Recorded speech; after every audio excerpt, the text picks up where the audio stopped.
Welcome to Agarwal tutorial classes. Today our topic is reductions of chapter 6A section 80CCC, 80CCD, 80CCE. In first video we cover section 80C. Now contribution to certain pension fund which is covered under section 80CCC. SSC who is eligible for deduction here only individual who is resident or non-resident. In section 80C we see that eligible SSC is individual and HUF whether he is resident or non-resident. But in section 80CCC there is eligible SSC is only individual who is resident or non-resident. Qualifying payment amount deposit during previous year by such individual for annuity plan of LIC or any other insurer receiving pension out of his taxable income. तो हमने यहाँ पे देखा कि कोई भी अगर SSC जो इंडिविजुअल है वो अमाउंट डिपॉजिट करवाता है LIC के एन्युटी प्लान या फिर किसी और इंश्योरेंस कंपनी के एन्युटी प्लान में, तो उसको 80CCC के अंदर उसको डिडक्शन अलाउ होता है. Note: interest bonus accrued not deemed as a contribution and thus no deduction will be available. आपको जो डिपॉजिट के ऊपर इंटरेस्ट वो जो बोनस रिसीव होता है वो आपका अमाउंट डिपॉजिट नहीं माना जाता और उसका ऊपर डिडक्शन अलाउ नहीं होता. डिडक्शन अमाउंट कितना होता है? अमाउंट डिपॉजिट और 1,50,000 which ever is lower is available for discount. Point to be remember that pension received is taxable in previous year of receipt of maturity amount.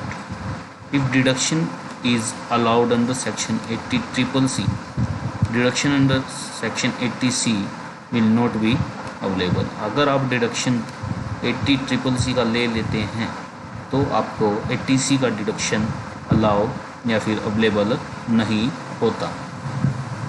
Now next section is contribution to pension scheme notified by central government या फिर आप कह सकते हैं CG. इसका section आपका है 80CCD. Eligible assessee who is eligible under this section employ of central government compulsory to join NPS. कोई भी सेंट्रल गवर्नमेंट का जो एम्प्लॉय होता है उसके लिए कंपल्सरी है कि वो नेशनल पेंशन स्कीम में ज्वाइन होगा. Any other employ who is other than central government optional to join NPS. उसके पास ऑप्शन होता है कि वो NPS को ज्वाइन कर भी सकता है और नहीं भी कर सकता. Self employed individual optional to join NPS. उसके पास भी ऑप्शन होता है कि वो नेशनल पेंशन स्कीम में शामिल हो सकता है या नहीं हो सकता. तो आपने यहाँ पे देखा कि ये डिडक्शन भी आपको केवल इंडिविजुअल को ही अवेलेबल होती है. डिडक्शन कितना होगा? Employ contribution. एम्प्लॉय का कंट्रीब्यूशन कवर आपका होता है under section 80CCD sub section 1 जो होता है आपका up to 10% of salary is deductible. Employer contribution is covered under section 80CCD sub section 2. अगर आपका एम्प्लॉयर सेंट्रल गवर्नमेंट है तो आपको डिडक्शन अलाउ होता है 14% ऑफ सैलरी. अदर देन अगर सेंट्रल गवर्नमेंट है तो आपको अलाउ होता है 10% ऑफ सैलरी. और self employ individual who is not working as a employee उसको डिडक्शन आपका अलाउ होता है 20% ऑफ GTI यानी कि ग्रोस टोटल इनकम का 20% नेशनल पेंशन स्कीम के अंदर उसको अलाउ होता है. यहाँ पे हमें देखना है कि सैलरी जो है हमारा उसका मीनिंग क्या है. Meaning of salary is same as in case of HRA. जो आपने HRA के अंदर सैलरी लिया था जो आपका सेक्शन 10 सब सेक्शन 13A के अंडर कवर होता है वही आपको यहाँ पे लेना है. इस सैलरी में आपको इंक्लूड करना है बेसिक पे प्लस डीए और प्लस आपका commission on sale. Employer contribution is firstly taxable as a salary income. Employer का जो कंट्रीब्यूशन होता है सबसे पहले सैलरी इनकम में उसको टैक्सेबल कर दिया जाता है in the hand of employ के हाथों में। Atal pension scheme has been notified by CG till now. No deduction shall be allowed under section 80C if deduction has been claimed under section 80CCD। अगर किसी भी पर्सन ने, किसी भी individual ने 80CCD के अंदर कोई भी डिडक्शन क्लेम कर लिया है तो उसको वहाँ पे 80C का डिडक्शन अवेलेबल नहीं होगा। Next, additional deduction of ₹50,000 under section 80CCD subsection IB which is related to national pension scheme to be studied after section 80E 80CCE जो कि आ गया आएगा आपका। additional deduction up to ₹50,000 of payment under national pension scheme is allowed under section CCD subsection 1 and deduction under section 80CCD subsection 1.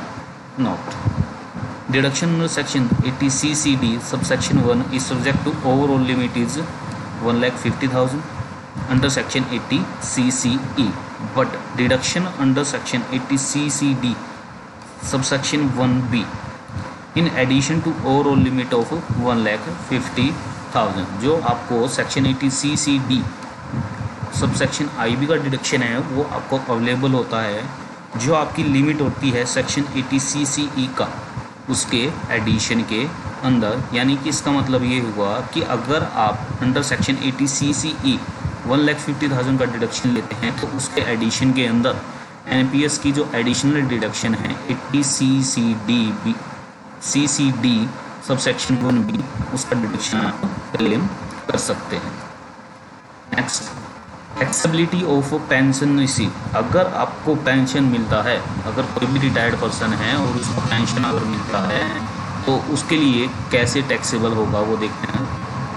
Amount received on the closing of national pension scheme account और opting out of NPS का पैसा अगर आप avail करते हैं या फिर लेते हैं तो वो आपके लिए क्या होता है, टैक्सेबल होता है। If amount is receive by nominee on the death of SSC, अगर SSC की डेथ होती है और अगर उसके नॉमिनी को NPS का पैसा मिलता है तो उसके लिए वो क्या होता है, एग्जम्प्ट होता है। Pension received out of NPS, national pension scheme से जो आपको पेंशन मिलेगी वो आपके लिए क्या होगा, टैक्सेबल होगा। Amount received specified in 1, 2 and 3 utilized for purchasing annuity plan in same year previous year is exempt। जो भी आपको पेंशन का पैसा मिलता है अगर आप उससे कोई भी एन्युटी प्लान परचेज करते हैं तो आपके लिए वो पैसा टैक्सेबल नहीं होगा।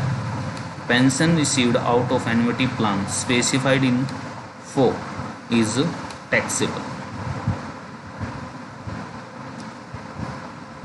Payment from NPS to an employee on the closure of his account or on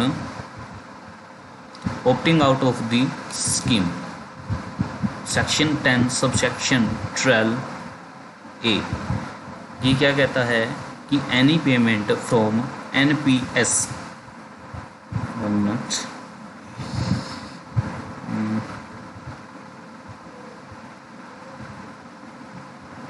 any payment from NPS to an SSC on the account of the closure of his opting out of the pension scheme referred in section 80CCD। अगर कोई भी person NPS account को close करता है then to the extent to does not exceed 60% of the total amount payable to him, तो उसको 60% से ज़्यादा पैसा पे नहीं किया जाएगा at the time of the closure of the account. or his opting out the scheme shall be exempt from tax. Section 10 subsection 12b, any payment from NPS to an employee under pension scheme referred in section 80C(d) or partial withdrawal made out of his account shall be exempt from tax to extent it does not exceed 25% amount. अगर आपका कोई भी employee जो NPS से पैसा निकालता है, withdraw करता है, अगर उसका पैसा 25% से ज़्यादा नहीं है तो उसके लिए वो क्या होता है, एग्जम्प्ट होता है। Next, maximum combined ceiling under section 80C maximum combined ceiling under section 80cc and 80cc(d) subsection 1 which is cover 80 section 80cce. Total deduction is allowed for 80c, 80CCC, 80cc(d)(1) cannot exceed rupees 1,50,000.